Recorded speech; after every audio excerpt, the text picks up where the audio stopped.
इनका बजट में प्रावधान ही नहीं करा। They did not make provisions for over 7,000 crore rupees in the budget of Delhi.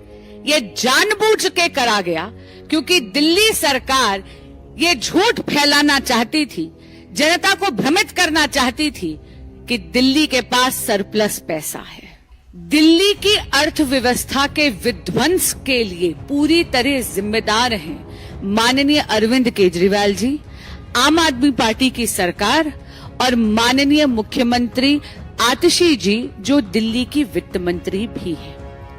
आम आदमी पार्टी की सरकार ने जानबूझ के दिल्ली के अकाउंट्स फज करे हैं। इसलिए आज हम इस अकाउंट फजिंग की और दिल्ली के बजट की सीएजी से ऑडिट और जांच मांगते हैं और जांच के बाद कड़ी से कड़ी कार्रवाई हो इसकी मांग रखते हैं। अचानक उन्होंने एक पन्ने का ऑर्डर निकाला और 10,000 से बस मार्शल्स को बड़ी क्रूरता और निर्ममता से नौकरी से निकाल दिया।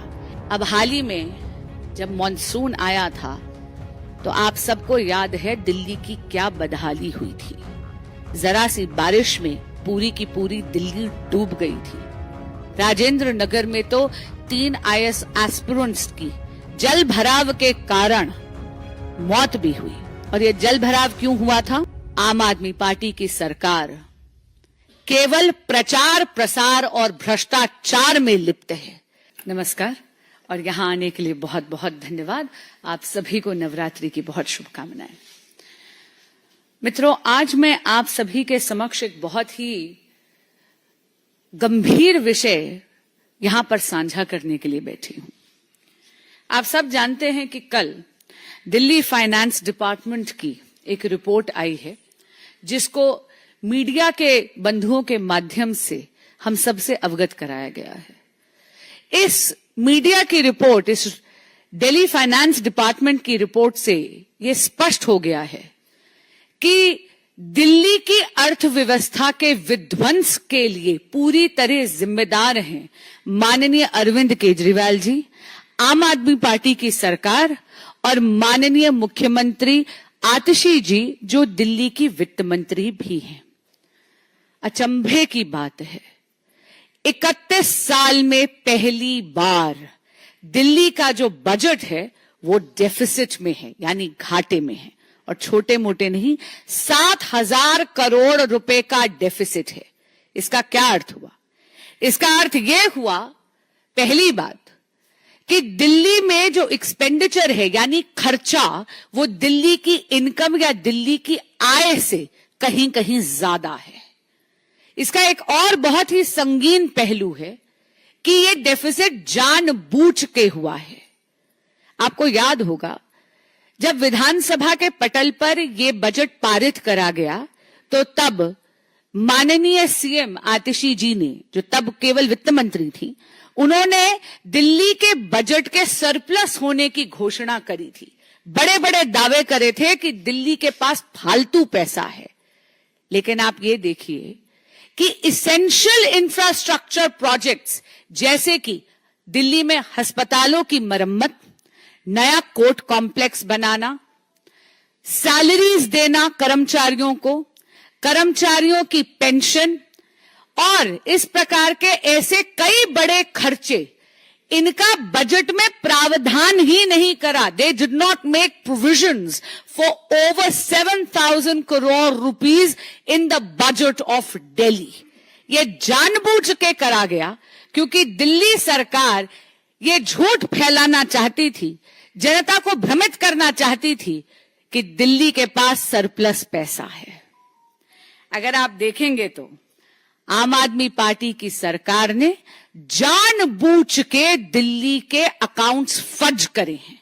इसलिए आज हम इस अकाउंट फजिंग की और दिल्ली के बजट की सीएजी से ऑडिट और जांच मांगते हैं और जांच के बाद कड़ी से कड़ी कार्रवाई हो इसकी मांग रखते हैं। आपके समक्ष कुछ उदाहरण रखना चाहूंगी। माननीय आतिशी जी, केजरीवाल जी और आम आदमी पार्टी की सरकार को पता था कि दिल्ली के पास पैसे की किल्लत है और इसीलिए आपको याद होगा अचानक उन्होंने एक पन्ने का ऑर्डर निकाला और 10,000 से बस मार्शल्स को बड़ी क्रूरता और निर्ममता से नौकरी से निकाल दिया। 6 महीने की उनकी सैलरी उन्हें नहीं दी। इसी तरह क्योंकि दिल्ली सरकार के पास पैसा नहीं है, उन्होंने झूठ बोला था कि बजट में सरप्लस है। 7,000 करोड़ रुपए का उन्होंने बजट में डेफिसिट रखा जानबूझकर। आप देखिए शिक्षा के क्षेत्र में भी उन्होंने वोकेशनल ट्रेनिंग टीचर्स के साथ भी यही करने का प्रयास करा। बड़ी बेरहमी से एक पन्ने के ऑर्डर से उनको भी निकाल दिया नौकरी से। ये तो माननीय उपराज्यपाल जी की इंटरवेंशन हुई तो उन टीचर्स की नौकरी दोबारा बहाल हुई। इसी के साथ आपको याद होगा honourable supreme court of India ने जब आरआरटीएस के प्रोजेक्ट का केस चल रहा था तो अल्टीमेटम दिया उन्होंने केजरीवाल सरकार को कि आप इसेंशियल सर्विसेज या जो इसेंशियल इंफ्रास्ट्रक्चर्स हैं उसके लिए आम आदमी पार्टी की सरकार पैसा नहीं दे रही और देगी भी कहां, क्योंकि आम आदमी पार्टी की सरकार ने दिल्ली के बजट में प्रावधान ही नहीं रखा, जैसा इस रिपोर्ट से स्पष्ट हो रहा है। सुप्रीम कोर्ट को यह अल्टीमेटम देना पड़ा, आम आदमी पार्टी की सरकार को लताड़ना पड़ा कि हम आपका एडवर्टाइजमेंट बजट जो है उसको हम जब्त कर लेंगे, आपके प्रचार का पैसा जब्त करेंगे, क्योंकि आप दिल्ली के लिए इसेंशियल इंफ्रास्ट्रक्चर के लिए पैसा नहीं दे रहे। अब हाल ही में जब मॉनसून आया था तो आप सबको याद है दिल्ली की क्या बदहाली हुई थी। जरा सी बारिश में पूरी की पूरी दिल्ली डूब गई थी। राजेंद्र नगर में तो 3 आईएएस एस्पिरेंट्स की जल भराव के कारण मौत भी हुई। और यह जल भराव क्यों हुआ था?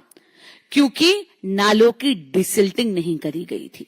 स्थानीय लोग बार बार आम आदमी पार्टी के विधायक से गुहार लगाते रहे कि डिसिल्टिंग करवा दीजिए, नाले की सफाई करवा दीजिए, लेकिन आम आदमी पार्टी के विधायकों के कानों पर जूं तक नहीं रेंगी। कल की ये जो दिल्ली फाइनेंस डिपार्टमेंट की रिपोर्ट है, इसमें यह भी स्पष्ट हो गया कि नजफगढ़ ड्रेन की डिसिल्टिंग के पैसे को भी इस बजट में इंक्लूड नहीं करा गया था। अरे जब आपके संज्ञान में यही नहीं होगा कि आपको नालों की सफाई करवानी बहुत ज्यादा अनिवार्य है, आप उसके लिए बजट में प्रावधान ही नहीं करेंगे, तो स्वाभाविक सी बात है कि आप अपनी जिम्मेदारी भी नहीं निभाएंगे। ये दिल्ली जो डूब रही है, नालों की जो सफाई नहीं हो रही, ये इसलिए हो रही है क्योंकि आम आदमी पार्टी की सरकार सत्ता में इतनी मोह में मदमस्त है कि वो इनकी डिसिल्टिंग के प्रावधान भी नहीं कर रही बजट में। आम आदमी पार्टी की सरकार केवल प्रचार प्रसार और भ्रष्टाचार में लिप्त है। ये ऐसी बेपरवाह सरकार है जिसके लापरवाह मुखिया केवल सत्ता की फिक्र करते हैं, लेकिन दिल्ली वासियों की फिक्र नहीं करते। और इसीलिए 31 साल में पहली बार एक नई उपलब्धि केजरीवाल सरकार ने अपने खिलाफ दर्ज जरूर करवाई है कि पहली बार दिल्ली का बजट 7,000 करोड़ रुपए के डेफिसिट में है। धन्यवाद। जी,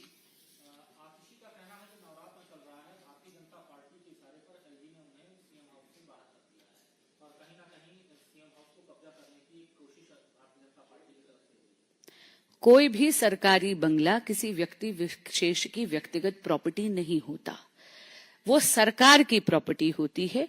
उसको विकेट करने के लिए, उसके आवंटन के लिए, उसको ऑक्यूपाई करने के लिए एक पूरा प्रोसीजर होता है। प्रोसीजर अगर फॉलो नहीं करा जाता है तो स्वाभाविक सी बात है कि वहां पर कार्रवाई की आवश्यकता होती है। फिर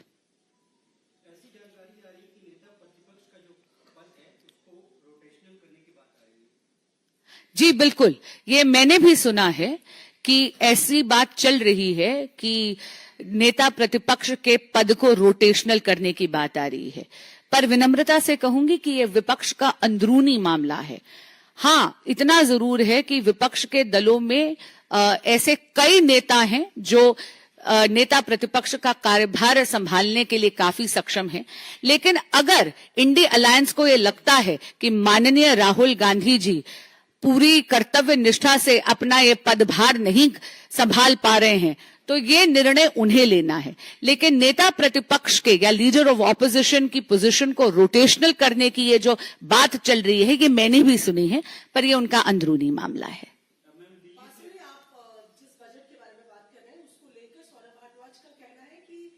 बीजेपी के ऐसे कई राज्य हैं जो हजारों करोड़ के घाटे में चल रहे हैं और दिल्ली के पास रेवेन्यू है। दिल्ली के पास कतई रेवेन्यू नहीं है, और मैं एक बात आपको यहां पे जरूर स्पष्ट करना चाहूंगी, ये जितने भी प्रोजेक्ट्स थे ये ऑनगोइंग प्रोजेक्ट्स थे। चाहे अस्पताल की मरम्मत की बात हो, चाहे कोर्ट कॉम्प्लेक्स बनाने की बात हो, चाहे सैलरीज देने की बात है, चाहे पेंशन देने की बात है, इनमें से कोई भी ऐसा खर्चा नहीं है जो नया खर्चा है, जो अचानक से अकस्मात इस सरकार पर गिरा है। इसका प्रावधान करना, इसके लिए प्रोविजंस बनाना बजट में, ये उनकी फिड्यूशरी ड्यूटी है, ये उनके अधिकार क्षेत्र में है, उनकी जिम्मेदारी है। और बहुत अजीब बात है कि माननीय आतिशी जी जो मुख्यमंत्री भी हैं और वित्त मंत्री भी हैं और स्वयं इतनी ज्यादा ज्ञानी हैं अर्थशास्त्र की, उन्होंने 60,000 करोड़ रुपए का डेफिसिट दिल्ली के बजट में 31 साल में पहली बार उन्होंने लाकर खड़ा कर दिया है। जी,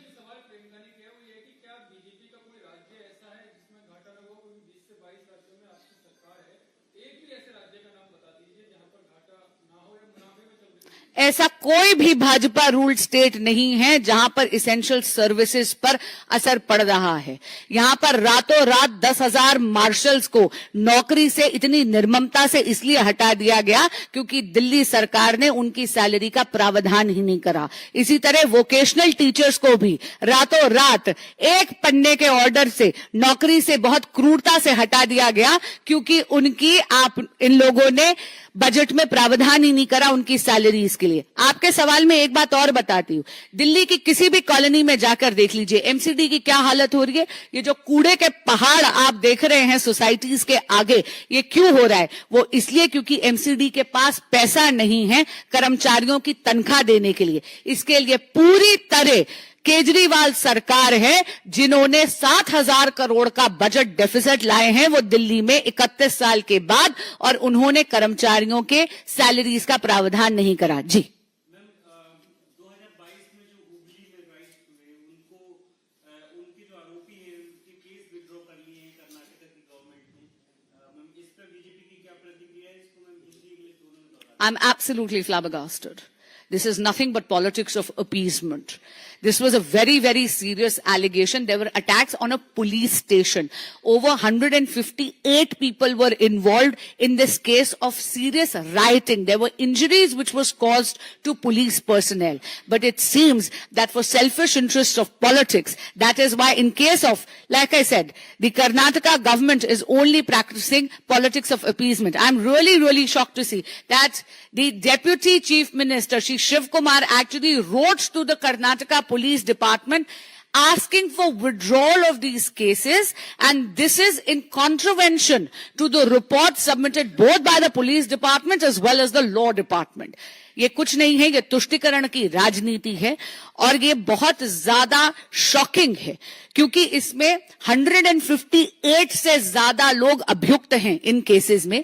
ये बहुत संगीन आरोप हैं जहां पर पुलिस के थाने पर अटैक हुए थे। न जाने कितने पुलिस पर्सनल्स को इसमें चोट भी लगी थी, उनको इंजरीज भी आई थी। यहां तक कि बोथ लॉ डिपार्टमेंट की और पुलिस डिपार्टमेंट की रिपोर्ट के विरुद्ध जाकर यहां पर आप देखेंगे कि कर्नाटक की सरकार तुष्टीकरण की राजनीति कर रही है। माननीय डेप्यूटी सीएम जो कर्नाटक के हैं शिव कुमार जी, उन्होंने पुलिस डिपार्टमेंट को लिखा है कि ये केसेस विड्रॉ करने चाहिए।